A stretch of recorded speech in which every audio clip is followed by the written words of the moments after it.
ଯୁଗଶ୍ରୀ ଯୁଗନାରୀ ଓ ଫକୀରମୋହନ ସାହିତ୍ୟ ପରିଷଦ ମିଳିତ ଅନୁକୂଲ୍ୟରେ ଆୟୋଜିତ ମେଘମଲ୍ଲାର କବିତା ପାଠୋତ୍ସବ ଓ ସାରସ୍ୱତ ସମାରୋହ କବିତୀର୍ଥ ଶାନ୍ତିକାନନସ୍ଥିତ ସଭାଗୃହରେ ଅନୁଷ୍ଠିତ ହୋଇଯାଇଛି।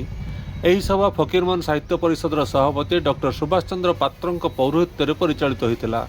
ମୁଖ୍ୟ ଅତିଥି ଭାବରେ ରେଭେନ୍ସା ବିଶ୍ୱବିଦ୍ୟାଳୟର ପୂର୍ବତନ କୁଳପତି ଡକ୍ଟର ପ୍ରକାଶ ଚନ୍ଦ୍ର ଷଡ଼ଙ୍ଗୀ ଯୋଗ ଦେଇଥିବା ବେଳେ ମୁଖ୍ୟ ବକ୍ତା ଭାବରେ ଯୋଗ ଦେଇଥିଲେ ଫକୀରମୋହନ ସାହିତ୍ୟ ପରିଷଦର ପୂର୍ବତନ ସଭାପତି ଡକ୍ଟର ଲକ୍ଷ୍ମୀକାନ୍ତ ତ୍ରିପାଠୀ।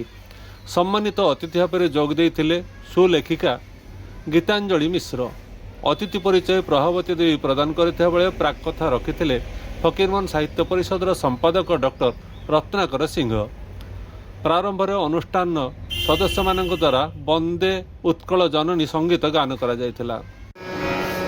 ସୁନ୍ଦର ଶାଢ଼ୀ ସୁଶୋଭିତ କ୍ଷେତ୍ର ଜ୍ଞାନ ବିଜ୍ଞାନ ପ୍ରଦର୍ଶିତ ନେତ୍ର ଯୋଗୀ ଋଷି ଗଣ ଉଠ ଜପ ବିତ୍ର ଜନନୀ ଜନନୀ ଜନନୀ ଜନନୀ ଜନନୀ ଜନନୀ। ଯୁଗଶ୍ରୀ ଯୁଗନାରୀର ସମ୍ପାଦିକା ମମତା ମହାପାତ୍ର କାର୍ଯ୍ୟକ୍ରମର ଆଭିମୁଖ୍ୟ ସମ୍ପର୍କରେ ସମସ୍ତଙ୍କୁ ଅବଗତ କରାଇଥିଲେ। ଏହି ଅବସରରେ ସେଠାରେ 50ରୁ ଉର୍ଦ୍ଧ୍ୱ କବି ସେମାନଙ୍କର ସ୍ୱରଚିତ କବିତା ପାଠ କରିଥିଲେ।